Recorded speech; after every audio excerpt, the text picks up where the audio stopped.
Assalamualaikum warahmatullahi wabarakatuh. Alhamdulillahil malikil haqqil mubin,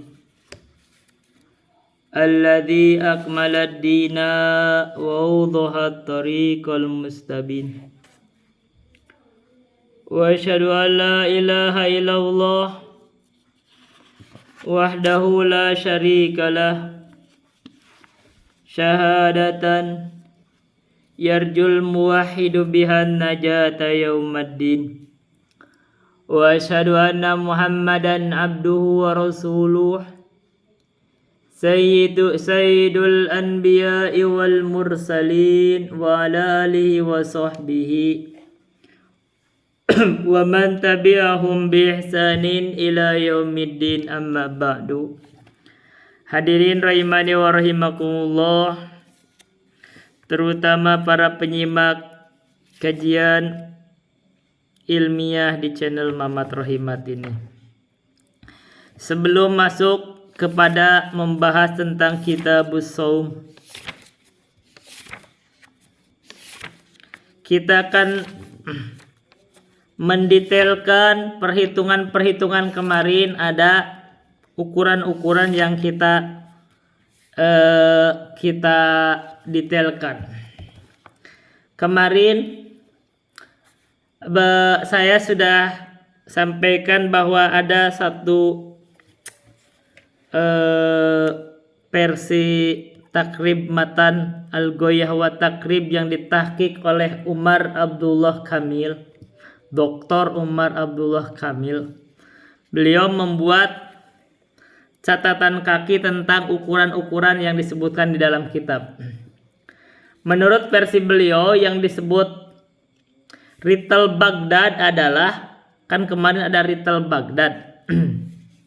Ada ukuran Rital Baghdad atau Al-Iraqi, Ritlin Al-Iraqi atau Baghdad. Itu ukurannya 382,5 gram. Nah, sekarang kita detailkan.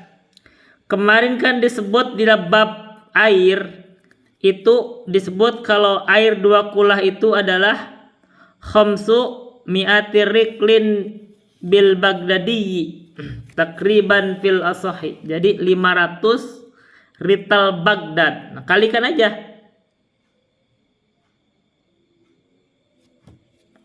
Jadi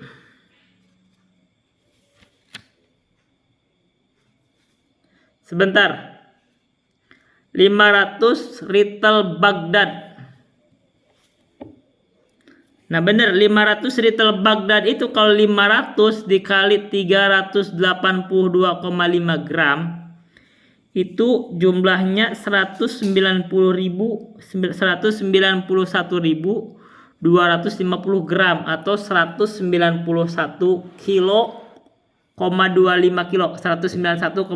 kilo. Itu ukuran air 2 kula. Jadi kalau di kilo 191,25 kilo. Kalau di liter kurang lebih 190 liter. Jadi kalau ukuran kemarin adalah kalau di dalam bentuk kubus 57,5 cm kali 57,5 cm kali 57,5 cm itu udah kena 190 liter gitu. Jadi itu kira-kira 2 kula. Kalau ditambah dengan menjadi 60 cm itu lebih aman. 60 cm dia kenanya 216 liter. Satu. Jadi ukuran pertama, penggunaan Rital Baghdad masuk ke dalam ukuran kula. Satu. Yang kedua, dalam nisabnya zakat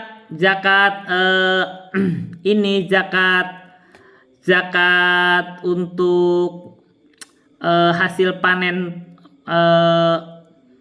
biji-bijian atau hasil pertanian dan buah-buahan atau hasil perkebunan itu kan disebut kemarin 5 wasak. Sementara ukuran 5 wasak itu disebut adalah 1.600 Rital Baghdad. Kalikan 1.600 kali 382,5 gram itu jumlahnya adalah 612.000 gram. Atau sama dengan berapa? 612 kilo. Nah, itu jadi sekarang tuh tegas sama beliau adalah ukuran nisab zakat beras atau yang sudah tidak ada kulitnya kan, itu hasil pertanian yang sudah tidak ada kulitnya, kalau dihitung beras itu 612 kilo. Nah, kalau dijadikan padi tinggal dihitung aja. Padi itu 1 kintal itu anggap 60 kilo. Jadi dari 100 kilogram padi itu menjadi 60 kilogram beras. Artinya kalau dari beras 612 ingin menjadi padi dibagi 0,6 aja, jadi 1020 kilo itu 1 ton. Maka sama dengan sebutan kemarin. Jadi kalau padi sudah mencapai hasil 1 ton dalam 1 tahun, hitungnya dalam 1 tahun. Dalam 1 tahun kita sudah mencapai 1 ton, maka kita keluarkan zakatnya. Berapa? 5% atau 10%, tergantung pengairannya. Oke, 1. Perhitungan lain, 5 wasak itu adalah berapa kilonya bisa dihitung. 1 wasak itu menurut Abdullah Kamil, Dr. Umar Abdullah Kamil, 1 wasak itu 122,4 kilo. Kali aja 5. Totalnya sama 612 kilogram. Berarti ini konsisten. Jadi tadi benar kalau mau dihitung pakai wasak, 1 wasak 122,4 kilo. Berarti 5 wasak 612 kilo, atau mau dihitung pakai ritel Baghdad 1600 ritel Baghdad, 1 ritel Baghdadnya 382,5 gram, berarti 1600 ritel Baghdad adalah 612.000 gram atau 612 kilo, sama konsisten. Baik. Sekarang menghitung nisab, bukan nisab ya, ukuran zakatul fitri. Zakat fitri kan disebut kemarin adalah 1 so'. 1 so' itu kemarin disebut adalah 5/3 ritel Baghdad. Nah, sekarang kali aja 5/3 kali ritel Baghdad, yaitu 382,5 gram. Itu setelah saya hitung adalah 2029 gram. Berarti 2 kilo 29 gram. Nah, ukuran 1 so' itu kalau menurut tahqiqnya Dr. Umar Abdullah Kamil, berdasarkan catatan ini adalah di takrib yang dari catatan beliau itu adalah berarti 2 kilogram 29 gram, 2 kilo tambah 29 gram. Kemarin saya sebut Syekh Utsaimin itu salah satu ulama terkemuka Syekh di abad ini, sudah meninggal. Menurut beliau ada 2 kilo 40 gram. Ini kurang sedikit, itu lebih sedikit kan, lebih 11 gram kan dari catatan sini. Jadi kalau kita memberikan 1 so itu 2,5 kilo itu sudah cukup sebenarnya. Dan sekarang ada kebijakan imbauan dari pemerintah itu malah dinaikkan menjadi 2,7 kilo atau 3 kilo. Maka itu lebih lagi itu. Jadi lebih dermawan lagi. Karena batasannya 2 kilo sudah cukup. 2 kilo 29 gram sudah cukup. Baik. Sudah cukup. Kita akan masuk ke pembahasan shaum.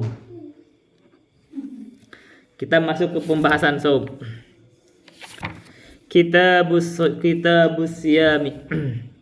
Ini masalah puasa ini penting. Kita kan sekarang lagi bulan puasa, dan saya mengucapkan selamat menunaikan ibadah puasa. Dan ingat, ibadah itu perlu dengan ilmu, karena kalau ibadah tanpa ilmu, kata Ibnu Rosan Ar-Ramli, tidak diterima. Wa kullu man bi ghairi ilmin ya'malu a'maluhu mardudatun la tuqbalu. Setiap orang yang beramal tanpa ilmu, maka tidak akan diterima amalnya. Nah, kemarin saya tuh malam ini baru menegur orang. Saya tidak sebut orangnya. Pokoknya saya menegur orang. Ada mau taraweh tapi belum isya. Akhirnya tidak mau nerima. Jadi taraweh sampai witir, setelah itu baru isya. Nah, itu kan kekeliruan. Nah, kita bahas sekarang. Karena ini pentingnya ilmu. Orang ini kadang tidak nerima dengan ilmu, padahal ilmu ini yang membimbing kita. Kita harus tunduk terhadap ilmu. Saya ke dalam bukan bidang saya tidak mau memimpin, maksudnya tidak mau berkata apapun kalau saya tidak tahu. Misalkan masalah otomotif, Saya nggak bisa ngotak-ngatik otomotif, saya nggak ngerti. Saya serahin ke bengkelnya. Ahlinya itu ya bengkel itu. Tapi kalau masalah fikih, masalah agama, saya belajar dari kecil, jadi saya berhak berbicara. Jadi orang kalau tidak setuju sama saya pun tidak masalah, akan saya lihat tidak setujunya dalam masalah apa, dan saya tidak masalah kalau dibantah juga, terserah. Saya mau tidak masalah kalau bicara ilmu, saya dibantah tidak masalah. Siap mempertanggungjawabkan secara hujah. Jadi kalau ilmu itu ilmu kita perlu. Nah, sekarang kita membahas tentang puasa. Kita Siam. Siam ini secara bahasa atau wassaum maknanya katanya al-imsak, menahan diri. Jadi kalau menahan diri imsak. Karena itu Maryam itu ketika beliau dikatakan jangan berbicara, tidak mau berbicara, maka beliau berkatakan saya sedang berpuasa. Kenapa? Karena dia sedang tidak mau berbicara. Jadi menahan diri dari bicara aja itu imsak sama dengan puasa. Sedangkan secara istilah adalah imsakun an mubtirin biniyatin makhsusatin jami'an nahari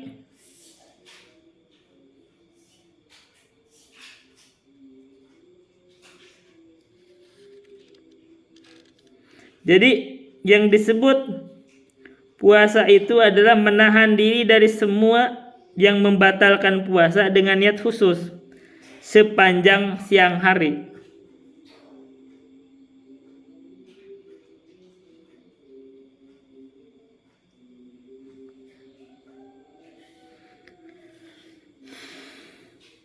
Gitu. Bagi orang yang berpuasa, yaitu yang muslim, berakal, suci dari haid dan nifas. Jadi ada syarat-syaratnya. Baik. Sekarang wasyaraitu wujubis siyami arba'atu asya'a. Syarat kewajiban puasa itu ada 4 perkara. 1, al-islamu, Islam. Jadi tidak sah puasa kalau tidak Islam. Yang kedua, wal bulughu balik. Jadi orang balik itu baru wajib puasa. Karena kita anak kecil itu tidak wajib puasa, dia baru latihan. Wal aqlu, yang ketiga berakal. Jadi orang gila itu tidak wajib puasa. Wal qudratu 'ala shaumi, orang yang mampu untuk puasa. Artinya kalau sudah tidak mampu, ya tidak wajib puasa. Dia jatuh kepada nantinya membayar fidyah. Jadi kalau udah tua banget sebenarnya kita masih boleh membayar fidyah untuk puasa. Beda sama sholat ya. Kalau sholat itu kan tidak ada itu istilah fidyah.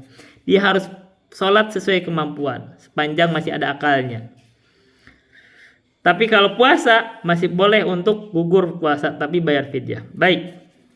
Sekarang fardu puasa. Wa faraidus shaumi khamsatu asya'a. Fardu puasa itu ada 5 perkara. Pertama, an-niyatu minal laili, dia harus berniat di malam hari. Jadi puasa ini berniat di malam hari. Dan niat itu tempatnya di dalam hati, bukan diucapkan. Dalam hati yang penting. Saya dia niat berpuasa, puasa Ramadan besok karena Allah. Itu niat dalam hati. Kenapa? Karena Rasulullah bersabda, innamal a'malu binniyat. Sesungguhnya setiap amalan itu hanyalah sah bila mana ada niat. Jadi ada niatnya yang menjadikan sahnya amalan. Wal imsaku anil akli wasyurbi wal jima'i. Yang kedua, menahan diri dari makan. Yang ketiga, menahan diri dari minum. Yang keempat, menahan diri dari berjima. Yang kelima, wa ta'ammudil qai'i, dan menahan diri dari al-qai'i.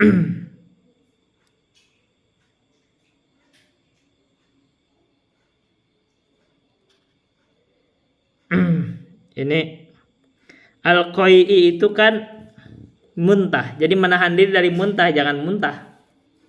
Jangan sengaja muntah. Ini kalau menahan diri dari berbuka, sengaja berbuka kan sudah berbuka. Jadi ini muntah. Baik. Sekarang apa saja yang membatalkan puasa? Walladzi yubtiru bihi shaima asyaratu asya'a. Sesuatu yang dengannya itu membatalkan puasa orang yang berpuasa ada 10 perkara. 1. Ma wasala amdan ilal jawfi. Apa yang sengaja dimasukkan ke dalam jauf. Jauf itu rongga. Rongga ini yang hubungannya sama pencernaan. Tenggorokan. Yang kedua, warroksi. Sengaja memasukkannya ke dalam kepala. Kalau dalam kepala dimasukkan itu bisa batal. Kepala itu berarti termasuk telinga, termasuk hidung. Kalau masuk karena dia nyambung nanti ke tenggorokan. Masih. Yang ketiga, wal huknatu fi hadis sabilaini. Adanya suntikan pada salah satu dari 2 jalur. Jadi dari jalur kubul dari itu kalau disuntikan itu bisa masuk juga. Nah, di sini menurutnya batal. Yang keempat, wal qai'u amdan. Kalau sengaja muntah. Jadi sengaja muntah itu batal. Kata disebut menahan dari muntah. Yang kelima, wal wattu amdan fil farji. Berjima secara sengaja di dalam farji. Jadi kalau sengaja berjima itu batal puasa dan wajib bayar kifarah. Gimana kalau lupa? Lupa nggak batal. Kalau lupa nggak batal. Wal inzalu an mubasyaratin. Yang ke-6, keluarnya mani karena adanya persentuhan. Kalau ada persentuhan maka itu keluar batal. Ada persentuhan. Yang ke-7, wal haidu, kalau didatangi oleh haid. Ke-8, wan nifasu, kalau didatangi oleh nifas. Wal jununu, kalau 9 kalau didatangi oleh kegilaan, jadi tiba-tiba gila. War ridatu, kalau tiba-tiba murtad. 10. Jangan maklum, kita lewat aja biar cepat. Wa yustahabu fi shaumi thalathatu asya'a. Disunahkan di dalam berpuasa itu 3 perkara. 1. Ta'jilul fitri, mempercepat buka puasa. Jadi mempercepat buka puasa artinya bukan buka puasa sebelum waktunya, bukan. Tapi bila mana waktunya sudah datang, segera berbuka. Jadi tidak mengundur. Bahkan sholat aja tidak, dia buka dulu baru sholat gitu. Apalagi kalau misalkan nanti jam 12 atau disambung itu puasa tidak berbuka duhur pada saat sahur tidak berbuka juga. Nah itu, dan saya tidak pernah ada bahasan tuh dari guru kami dari tentang Kitabus Shaum dari Imam Al-Firyabi. Secara umum makruh orang yang wisol. Wisol itu adalah menyambung puasa. Jadi hari ini puasa, maghrib tidak buka, sahur tidak buka, puasa berikutnya. Nah itu wisol, itu masuknya makruh. Yang berikutnya wa tahirus suhuri, mengakhirkan makan sahur. Bisa dibaca suhur atau sahur. Mengakhirkan makan sahur. Ini kalau suhur adalah makan sahur. Ya. Atau wa takhirus sahur boleh. Mengakhirkan makan sahur. Jadi sahur itu bukan jam 2 pagi. Jadi ya 3:30 boleh lah. Kalau di sini kira-kira subuhnya jam 3:30, 3:30 atau jam 4 kita sahur, itu udah dianggap akhir, boleh. Wa tarkul hujri minal kalami, yang ketiga meninggalkan perbuatan yang jelek, yang keji. Itu disunahkan. Jadi bukan pekerjaan yang kotor-kotor, ucapan yang kotor-kotor, itu tinggal. Wa yahrumu siyamu khamsati ayyamin. Anak sekarang kapan puasa itu dilarang? Ada hari-hari yang ternyata puasa pun dilarang. Yaitu ada 5 hari. Al-idani, 2 hari di waktu hari Id. Jadi Idul Fitri sama Idul Adha itu haram berpuasa.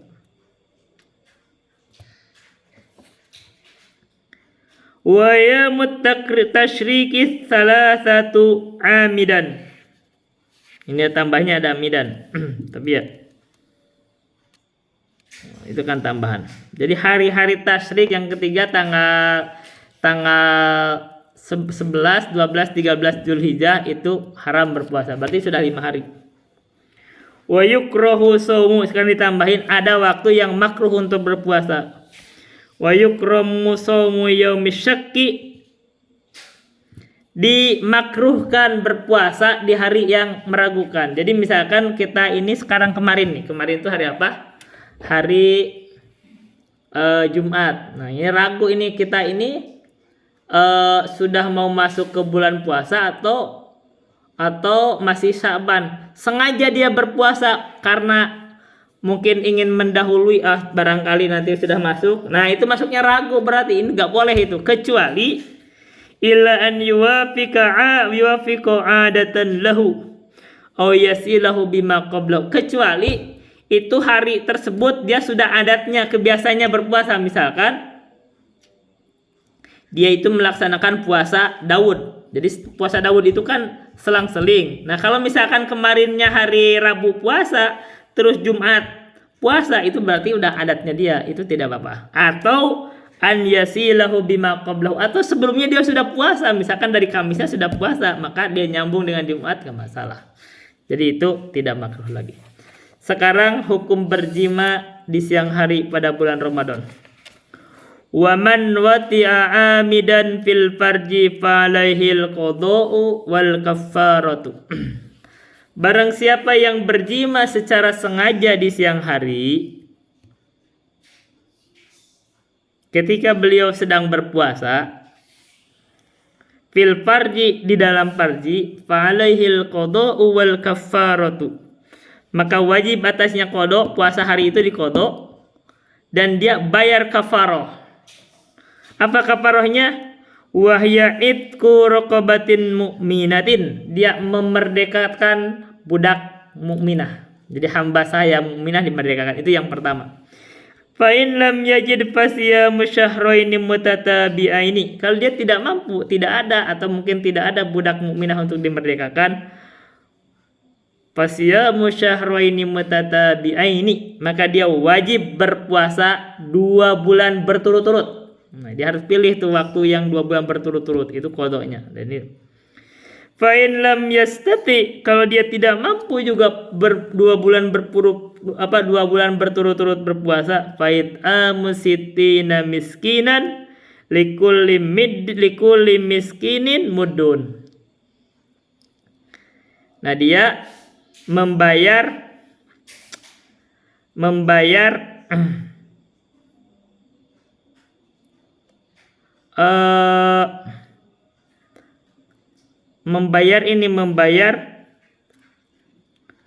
maka dia membayar mengasih makan 60 orang miskin. Setiap orang miskinnya adalah 1 mud. Nah, 1 mud sekarang ada ukuran 1 mud.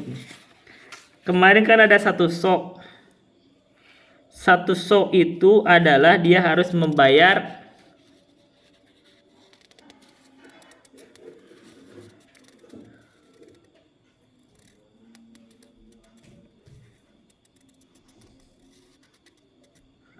dia kan kemarin kan sebut ada 1 sok itu untuk membayar zakat fitri. Nah, sekarang dihitungannya dari situ.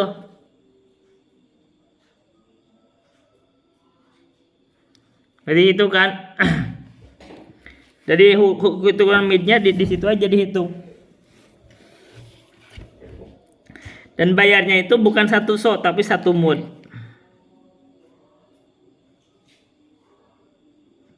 Baik.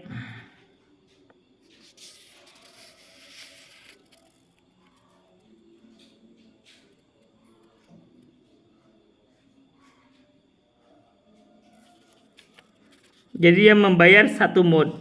Setiap orang miskinnya 1 mud. Jadi kalau 1 mud itu kalau pakai hitungan kita kan itu kan begini tuh. Nah, itu 1 mud. Jadi kalau pakai tangan kan gitu, pakai tangan itu 1 mud. Jadi kalau pakai tangan, jadi ya 1 kilo lah itu aja 2 kilo 29 gram itu dikasih aja 1 kilo lebih Ya gitu atau 1,5 kilo gitu kan gitu 1 kilo. Misalkan gitu kan kita aja dari hitungan itu. Baik. 60 orang miskin. Nah, sekarang begini, bagaimana sekarang ada kaidah. Ini ada yang fatwa tuh. Gimana kalau orang itu pengen berjima terus batal dulu?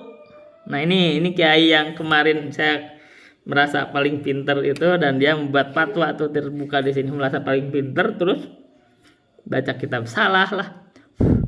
Terus merasa paling pinter. Nah, ini buat fatwa tuh. Kalau dia pengen berjima terus gak pengen bayar kifaroh, buka dulu. Nah, itu katanya nggak kena kifaroh. Saya bantah itu dengan satu kaidah. Ada kaidah dalam fikih itu begini. Manistajala syai'an qabla awanihi uqiba bihirmanihi. Jadi kalau seseorang mendahului sesuatu sebelum waktunya, dia dihukumi tidak mendapatkan. Artinya kalau dia mau membuat rekayasa hukum, pengen rekayasa hukum biar tidak kena kifaroh, dia pengen berjima dia sang hari, batalin dulu, maka tetap dia bayar kifaroh 2 bulan berturut-turut. Kenapa? Karena kaidah ini Allah tidak bisa dimanipulasi. Nah, itu dengan kaidah itu makanya saya bantah itu nggak benar itu. Dia tetap bayar kifaroh. Kenapa? Karena dia sengaja buka puasa untuk berjima. Kecuali kasusnya begini.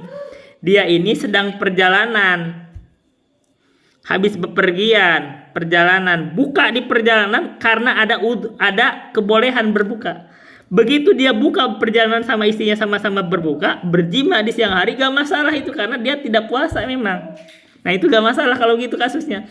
Tapi kalau kasusnya dia ingin berjima terus berbuka sengaja dengan ingin memanipulasi hukum, tetap hukumnya dia harus bayar kifaroh. Ini saya mempertahankan prinsip itu. Kenapa? Karena kaidah fikih. Makanya orang kalau baca fikih itu kalau nakal, ingin mengakalin hukum, itu dia ini boleh itu karena itu fatwa ngawur itu. Dan karena ngawurnya itu karena dia nggak paham kaidah fikih juga. Saya hafal kaidah fikihnya. Di dalam kaidah fikih ada manista jala syai'an qabla awani uqiba bihirmani, atau menurut Asyidi di dalam bait syairnya lah muajil mahduri qabla anihi qad ba'a bil khusrani mahirmani. Siapa yang mendahului hal yang dilarang, dia tuh melakukan hal yang dilarang sebelum waktunya, itu udah dilarang, maka dihukumi dengan diharamkannya. Ini contohnya gini, dia pengen berjima, terus dia mendahuluinya dengan membuat manipulasi hukum dengan dia minum makan dulu misal, maka hukumnya tetap dia malah tidak bisa berjima selama 2 bulan berturut-turut itu, gitu kan, di siang hari. Nah, itu hukumannya sama dengan seorang pengen kasusnya dengan kaidah ini, orang pengen dapat warisan, dibunuh ayahnya malah tidak dapat warisan. Kenapa? Dia mempercepat sebelum waktunya. Ini kaidah ini. Jadi kita itu tidak boleh memanipulasi hukum. Allah itu tidak bisa dimanipulasi. Allah tidak bisa dibohongi. Jadi orang kalau mencari celah-celah begitu tetap tidak bisa, dalam syariat tidak kena. Tetap dia harus bayar kifaroh. Begitu. Kita tegas. Kenapa? Karena ini kaidah fikih tetap. Jadi kita belajar fikih itu gak boleh cari-cari celah-celah manipulasi akhirnya berbuat fatwa ngawur, gak bisa. Kita dengan kaidah-kaidah ini tidak bisa ditipu. Tidak ngawur, tetap dengan ada kaidahnya. Kalau orang berbuka puasa walaupun pengen berjima, sengaja berbuka dulu, dia tetap harus bayar kifarah 2 bulan berturut-turut dan bayar qadha. Nah, gitu. Gak bisa ditipu. Begitu kaidah. Jadi kalau kita paham kaidah fikihnya, kita tidak bisa ditipu. Allah itu tidak bisa ditipu. Gitu. Masa mau nipu Allah apa? Oke, baik, kita lanjut. Wa man mata wa alaihi siyamun atama anhu waliyuhu likulli yaumin mudun. Barang siapa yang meninggal dan dia itu memiliki kewajiban puasa yang belum tertunaikan, maka atama aliyu anhu waliyuhu likulli yaumin mudun, maka walinya boleh membayar fidyahnya dengan memberikan kepada fakir miskin untuk setiap hari yang ditinggalkan oleh orang tua yang meninggal tersebut, atau orang yang meninggal tersebut adalah dengan diberi 1 mud.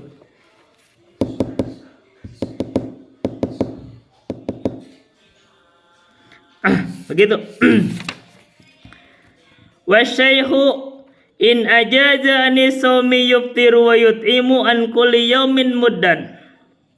Syekh, seorang yang udah tua begitu, kalau dia itu tidak sanggup untuk berpuasa, maka dia berpuasa saja, berbuka saja, terus dia memberikan kepada orang miskin setiap harinya 1 mud. Jadi kalau orang tua banget boleh untuk membayar fakir miskin 1 mud sebagai fidyah. Ini kalau puasa itu bisa fidyah. Begitu 1 mud.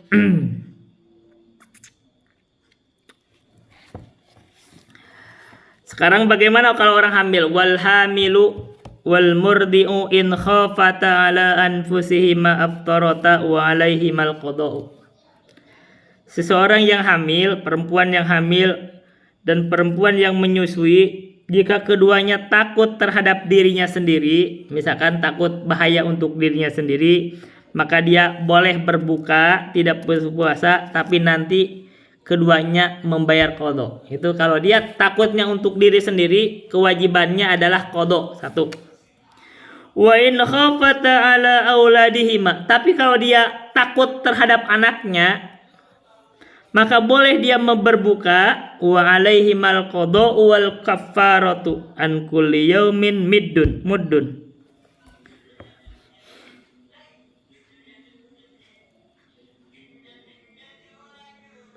Nah, tapi kalau dia itu takut terhadap anaknya, maka boleh berbuka dan atasnya tuh wajib qadha dan wajib bayar kafaroh. Apa kafarohnya? Setiap harinya itu membayar 1 mud. Nah, sekarang disebutkan apa itu 1 mud. 1 mud adalah wahwa ritlun wa thuluthun bil iraqi. 1 liter ritel dan 1/3 menurut ritel Baghdad. Nah, kan kemarin disebutkan kalau 1 so itu kan 5/3. Jadi kalau 1/3 berapa? Nah, sekarang ini 4 kali 1 1/3 4. 4. Jadi begini, kalau 5 1/3 kan itu adalah 1 so. 1 so. Itu tadi ukurannya 2 kg 22 kilo 29 gram. Sekarang 1 mud itu adalah 1/3 ritel Baghdad atau Irak. Jadi 1/3 itu berarti adalah ukurannya kalau 5 1/3 dibagi 4 ya. 5 dibagi 4 1. Iya. 4. 1/3.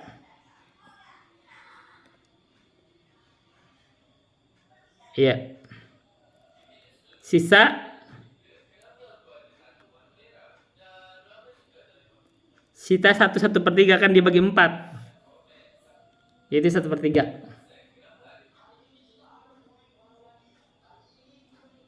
4/3 dibagi 3.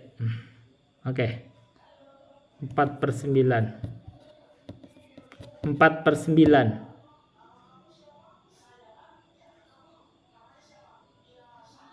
Ya kurang lebih 1/3. 4/9 ya, kurang lebih 1/3. Jadi 1/3 itu kan pendekatan. Jadi 1 mud itu adalah 1/4 so. Artinya 1 so itu 4 mud. Nah, sekarang pengen gampangnya kalau hitungannya 2 kilo, kalau misalkan di sini 2 kilo 29 gram 1 so, maka 1 mudnya dibagi 4. Itu cuma 500 gram. 500 gram tambah 29 bagi 4 7. 507 gram. Nah, segitu. Cuma 507 gram sedikit per harinya. Tapi kalau ukuran kita pakai ukuran yang biasa normal di sini itu 2,5 kilo dibagi 4 cuma 700 gram kurang 600 gram cuma 600 gram beras 6 kali ya 16 ratus. Tapi kalau misalkan hitungannya 2, gampang aja sekarang dijadikan 2,8 kilo dibagi 4 700 gram udah 700 gram udah aman. Kita kan tadi cuma 500 lebih, kalau 700 gram udah lebih aman. Itu satu satu mood. Cuman versi itu perharinya cuma 700. Tapi kalau pengen minimnya yaitu 2029 dibagi gram dibagi 4. Itu cuma 507 gram. Segitu per moodnya. Setelah itu sekarang bagaimana orang musafir wal maridu wal musafiru safaran tawilan yuftirani wa yaqdiyani. Kalau dia orang yang sakit saat itu dan diharapkan dia nanti akan sembuh, jadi ya sudah batal aja puasanya, nanti dia bayar qadha. Jadi berganti di waktu yang lain. Begitu juga orang musafir wal musafiru safaran tawilan kalau musafirnya jauh katanya panjang, maka boleh dia berbuka dan nanti bayar qadha. Dan masalah ini adalah masalah yang ditetapkan di dalam ahlu sunnah. Jadi kata Imam Al-Muzani di dalam Syarh Sunnah, bahkan ini perlu dikeyakinkan katanya wal ikhtiyaru fihi bainas siyami wal iftari fil asfari. Dia seorang yang musafir itu memiliki pilihan mau berbuka atau mau puasa, boleh. Pilihan itu bebas, tidak dicela. Dan tidak ada sahabat itu tidak ada saling mencela. Orang mau puasa boleh, mau batal boleh, tapi nanti dibayar qadha. Tapi ini catatannya. Dalam kajian Kitabus Shaum karya Imam Al-Firyabi guru kami itu ada membuat riwayat-riwayat Rasulullah itu ketika mau perang itu Rasulullah itu menganjurkan pada sahabat untuk buka biar kuat perang, tapi masih ada yang ngotot berpuasa. Akhirnya suatu waktu itu sahabat itu sampai dikeribunin, itu ada mau masyakoh gitu kan. Akhirnya kata Rasulullah tidak ada kebaikannya orang yang berpuasa saat itu. Nah, ini maksudnya lebih utama buka. Dan akhirnya suatu titik tertentu masih ada yang puasa, kata akhirnya Rasulullah buka, semua buka gitu. Jadi kan ada yang kondisi tertentu memang Rasulullah menganjurkan pada sahabat buka, tapi Rasulullah masih puasa. Akhirnya para sahabat masih ada yang puasa. Nah, begitu masyakoh sudah lebih parah dan sudah mau dekat ke musuh, Rasulullah buka, harus buka semua. Jadi pentingnya juga. Jadi pemimpin itu kadang kalau berbicara doang itu orang masih kamu bicara doang terus kamu ngelakuin enggak. Jadi akhirnya orang itu kamu juga ngelakuin gitu kan. Akhirnya gitu. Begitu Rasulullah sendiri buka, karena ini penting mau perang kan perlu kekuatan, buka semua. Nah, ini pemimpin. Tapi ada pelajaran nih, kesimpulan umum bahwa dari guru kami itu simpulkan, kalau perjalanannya itu melelahkan,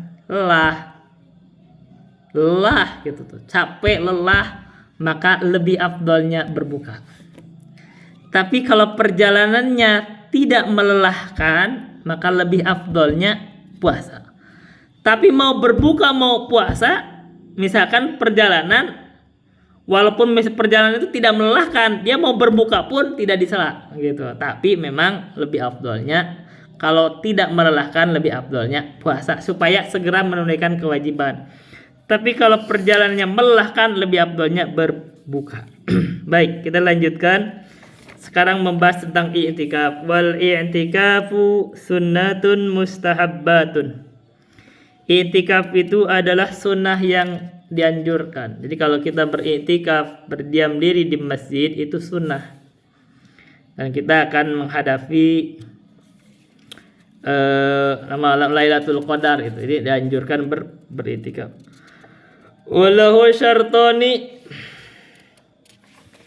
dan baginya ada 2 syarat. Pertama adalah an-niyatu, niat. Yang kedua, walubsu fil masjid, dia diam di masjid. Itu namanya harus berdiam di masjid. Dia harus berdiam.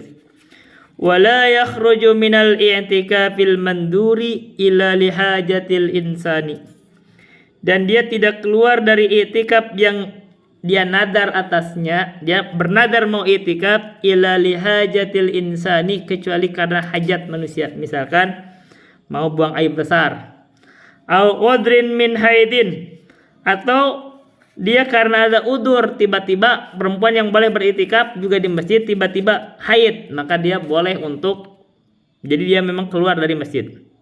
Au marodin, atau dia sakit, la yumkinul maqamu ma'ahu, dia itu lagi iktikaf tiba-tiba didatangi oleh penyakit yang dia tidak sanggup menahannya, maka boleh keluar walaupun sudah nadar.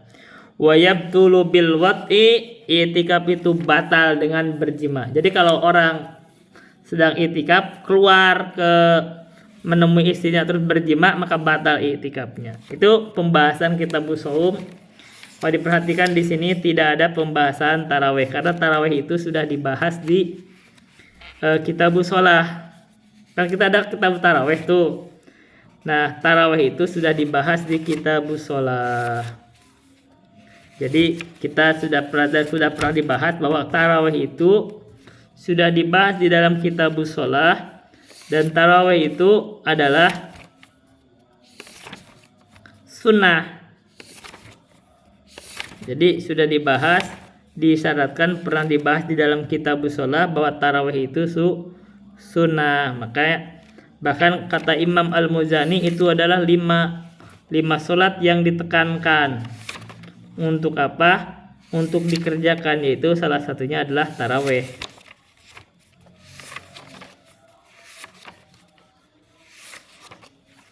Jadi disebut wasalatun nawafil muakkadatun, sholatul laili wa sholatul duha wa sholatul tarawih. Jadi tarawih itu adalah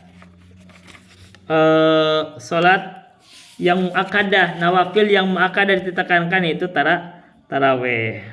Jadi kita sudah diisyaratkan, sudah di bab sholat. Nah, pembahasan tarawih kita sedikit ditambahin lagi, diingatkan karena ini bulan puasa. Secara umum tarawih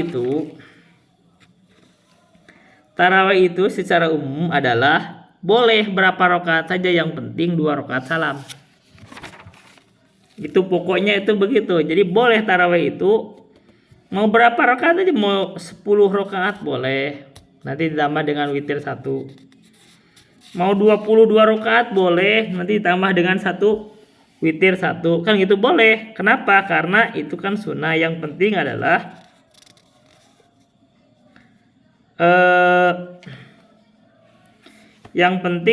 dia 2 rakaat salam. Simpel kalau tapi di buku ini, kitab ini Al-Ghayah wa Taqrib, disebutkan bahwa salat tarawih adalah isruna rakaatan bi asyri taslimatin fi kulli lailatin min ramadhana wa jumlatuha khamsu tarwihatin. Nah, disebut tarawih itu karena ada istirahat. Nah, menurut di kitab ini di Fathul Qorib itu jumlahnya 20 rakaat dengan 10 salam, berarti setiap 2 rakaat salam. Fi kulli lailatin min ramadhana, di setiap malam di bulan Ramadan. Wa jumlatuha khamsu tarwihatin, jumlahnya itu 5 tarwihah, 5 berhenti, 5 istirahat. Jadi berarti kalau dia 5 istirahat, berarti setiap 2 kali salam istirahat dulu. Bagusnya kan tarawih begitu, jangan dikebut terus, namanya juga istirahat. Jadi setiap 2 salam berhenti, Wa yanwi syakhsu fi kulli rak'ataini minha sunatat tarawih au qiyamir ramadan. Jadi seorang itu kalau tarawih itu di setiap 2 rakaatnya berniat, dia niat tarawih atau niat menegakkan Ramadan. Nah, di sini di dalam takrib malah disebutkan walau shalla arba'an minha bitaslimatin wahidin lam tasihha. Nah, di sini malah disebutin kalau orang bertarawih sholat langsung 4 rakaat dalam satu salam, kata malah tidak sah. Di dalam Fathul Qorib. Dan ini adalah kan ini yang dikerjakan oleh, sebut aja kita sebut ormasnya, Muhammadiyah itu kan menguatkan kalau tarawih itu 4 rakaat salam sekaligus. Karena alasannya itu karena ada indikasi di dalam hadis Aisyah ya. Saya tidak baca ya, Aisyah. Itu katanya Rasulullah itu sholat tarawih itu 4-4-3. Nah, ini orang Muhammadiyah itu menganggap kalau 4-4-3 itu artinya 4 rakaat salam, 4 rakaat salam, 4 rakaat salam. Itu anggapan orang Muhammadiyah begitu. Nah, di dalam kitab takrib ini ditegasin kalau orang tarawih 4 rakaat sekaligus salam tidak sah. Ini dalam karyanya Abdul Qasim Al-Ghazi. Kalau orang bersolat 4 rakaat sekaligus salam tidak sah.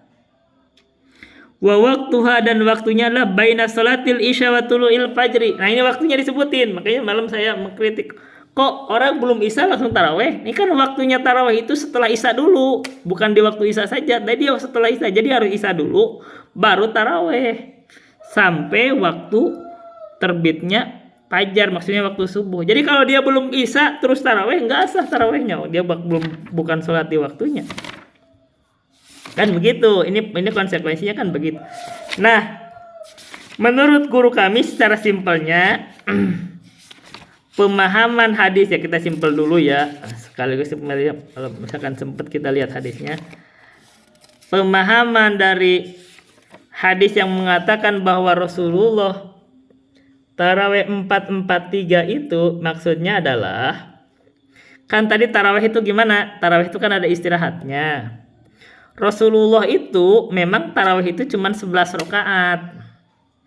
Tapi Rasulullah itu bersolat dengan solat yang panjang. Jadi setiap rakaatnya itu panjang bacaannya. Maka setiap 4 rakaat, satu tadi kan disebut tarwih kan, setiap 2 rakaat itu setelah 2 rakaat berarti 2 salam, itu Rasulullah itu berhenti dulu. Itu makanya ada tarwih. 4 rakaat, jadi 2 rakaat salam, 2 rakaat salam panjang, habis itu istirahat. 2 rakaat salam, 2 rakaat salam panjang, itu istirahat lagi. Nah, terakhir 3 rakaat. Maka yang disebut 4-4-3 yang benarnya itu, yang sahihnya, yang kuatnya adalah dia itu begitu. Setiap selesai 4 rakaat yang dilakukan dengan 2 salam, 4 rakaat dengan 2 salam, 3 rakaat terakhir, 3 rakaat terakhir itu witir, itu bisa dengan 1 kali salam. Yang benarnya sih begitu. Tapi boleh juga 2 rakaat dan 1 salam, 1. Jadi intinya kan sebenarnya 2 rakaat salam, 2 rakaat salam tambah witir 1. Jadi boleh dengan 2 dan 1. Dan 2 itu masuk apa ya? Masuk tarawih sebenarnya. Kalau menurut saya sih tarawih bukan witir. Witir itu kan cuma 1, ganjil. Jadi kalau dia pengen witir 3 sekaligus. Kuatnya begitu. Jadi bukan 2 rakaat berhenti habis itu 1 rakaat. Itu kan jadi pembahasan tuh, itu aneh, itu salat yang aneh. Jadi yang benarnya itu adalah 2 rakaat salam, 2 rakaat salam itu masih tarawih yang 2 rakaat. Witirnya 1 rakaat. Jadi kalau pengen langsung witir 3 rakaat sekaligus, itu lebih bagus, lebih kuat. Tapi yang lebih ya itunya ya ini 2 rakaat salam, 2 rakaat salam, 2 rakaat, itu adalah tarawih. Tapi pemecahannya, pemotongannya biar tidak terlalu berat adalah tadi setiap 4 rakaat salam, 4 rakaat salam, habis itu terakhir 3 rakaat. Jadi Rasulullah hanya mencontohkannya 11 rakaat. Andai kan mau ditambah boleh, karena ada hadis umum Rasulullah bersabda salatul laili masna masna, seperti ini 23 rakaat beliau. Jadi boleh 2 rakaat salam, 2 rakaat salam, berhenti lama, istirahat dulu, 2 rakaat salam, 2 rakaat salam, istirahat. Itu kan sampai 5 istirahat tuh. Terakhir 3 rakaat. Begitu. Boleh di sini. Jadi sebenarnya ulama ahlul fikih itu menganggap bahwa tarawih itu ada keleluasaan. Yang penting itu ada 2 rakaat salam. Jadi yang kuatnya begitu, tarawih itu yang penting karena berada di dalam kaidah cakupan umum di dalam hadis umum bahwa sholat malam itu 2 rakaat salam. Makanya disebutin di dalam Fathul Qorib kalau orang bersolat taraweh 4 rakaat sekaligus salam tidak sah. Dan ini dikerjakan oleh orang Muhammadiyah. Orang Muhammadiyah menganggapnya lebih kuatnya adalah 4 rakaat salam sekaligus. Karena menganggap bahwa Nabi itu sholat 4 rakaat salam 4 3. Nah, itu ada perselisihan makna 4 4 3 maksudnya apa itu? Nah, menurut pendapat yang tadi kami sebutkan dikuatkan dari guru kami itu, yang benarnya adalah Nabi itu begitu, tiap 2 rakaat salam panjang bacaannya, 2 rakaat salam panjang. Nah, setelah 4 rakaat baru berhenti. Makanya jadi 4. Terus berikutnya lagi 2 rakaat salam, 2 rakaat salam berhenti lagi, berarti 4 lagi. Baru terakhir yang 3. Jadi seperti 4 4 3. Bukan berarti 4 rakaat sekaligus. Kan begitu. Bukan 4 rakaat sekaligus, yang benarnya begitu. Tapi ya andaikan ada orang yang beranggapan bahwa tidak, kami melaksanakan 4 rakaat sekaligus salam dengan dohir hadis yang seperti itu, ya ada juga sih yang menganggap yaitu memungkinkan juga dari konteks hadis yang dohirnya yaitu memang memungkinkan, cuman perbedaannya biar tidak sama dengan sholat wajib tidak dilakukan sholat duduk tasyahud awal. Itu kan ceritanya gitu kan. Kenapa? Karena secara indikasi dohir hadis memungkinkan. Kalau begitu ada ikhtilaf tuh. Kalau misalkan itu boleh, berarti ini ucapan di tafsir Fathul Qorib ini berarti dilemahkan kan. Di sini disebutkan kalau 4 rakaat sekaligus salam tidak sah. Sementara ada yang beranggapan masih sah kok, gak masalah, karena itu ada indikasi memungkinkan dari hadis itu, yaitu 4 rakaat, 3 rakaat. Nah, gitu. Terus gimana? Kalau saya sih ya simple. Kalau saya sih dalam fikih itu simple. Kita itu tidak mau berdebat. Saya dalam fikih itu sebenarnya gak mau debat. Di setiap fikih itu pikirnya gini aja prinsipnya, mana yang aman, itu aja cari aman. Yang amannya itu 2 rakaat salam selesai sah, itu aja cari yang sah. Ngapain repot-repot? Betul gak? Kita orang beribadah dengan capek-capeknya terus diperdebatkan, ngapain? Cari yang aman saja sudah. Sekiranya kita mampu, amannya. Jadi yang amannya adalah udah 2 rakaat salam selesai. Kita tidak mau diperdebatkan masalah ibadah kita, gak mau, ngapain? Sama masalah salawat. Ketika ada yang menganggap debat kalau ketika tasyahud itu membacakan Allahumma sholli ala Sayyidina Muhammad tidak sah karena ada Sayyidina, sementara Nabi mengajarkan salawat di dalam sholat itu seperti mengajarkan Al-Fatihah, ya udah itulah, udah gak usah pakai Sayyidina biar aman. Gitu saya mikirnya begitu aja, cari yang aman gitu loh. Sama sekarang. Kalau misalkan orang pembatal wudhu, bersentuhan kulit antara laki-laki dan perempuan itu diperdebatkan, tapi kalau kita tidak bersentuhan itu lebih aman, ya wes gak usah bersentuhan, aman. Kita tidak mau ibadah kita itu diperdebatkan, itu aja. Jadi kita ingin ibadah itu sah, itu aja. Jadi kalau kecuali darurat, nah kalau darurat lagi malas-malas banget misalkan ya, kita lagi malas-malas banget, ini dingin banget, lagi malas-malas banget, terus gak mau wudhu lagi, lalu kita bersentuhan gak sengaja, akhirnya sholat karena dia kan niatnya dari awal gak batal. Itu kalau keadaan jarang gitu loh. Tapi kalau di keadaan normal ya udah kita wudhu lagi aja gitu. Jadi jangan cari masalah,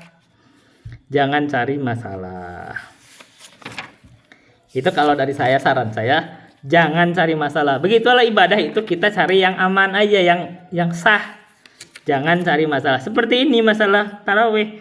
Udah amannya 2 rakaat salam selesai. 2 rakaat salam selesai, itu lebih aman daripada bikin masalah. Daripada kita sholatnya tidak sah, ngapain? Capek nantinya 4 rakaat salam. Ini kan dikerjakan tuh di orang-orang Muhammadiyah, dan Kadang-kadang kalau kita dekatnya ke masjid situ ya akhirnya bingung juga ya, jauh malas akhirnya sholat juga kan. Ya itu gitu kan sebenarnya begitu. Kalau misalkan ada di sholat itu ya udah. Tapi sebenarnya ini saya berbicara secara ilmu fikih dan berbicara sebagai seorang yang berilmu, yang berbicara ya. Kita itu di dalam bersikap itu bersikaplah di atas ilmu yang cari yang aman. Udah cari yang aman. Yang sahnya gimana? Yang sahnya itu adalah yang amannya pasti 2 rakaat salam selesai. Tidak ada yang ngebantah tuh. Wah, kalau tarawih 2 rakaat salam nggak sah, nggak ada itu, tidak ada. Tapi kalau 4 rakaat tidak sah ada. Ini di dalam takrib ada tuh. Apa itu? Syekh apa namanya ini? Syekh Muhammad bin Qasim Al-Ghazi. Nah, beliau tegas katakan kalau 4 rakaat salam sekaligus tidak sah. Jadi begitu. Itu saja dulu yang bisa saya sampaikan. Billahi taufiq wal hidayah. Wassalamualaikum warahmatullahi wabarakatuh.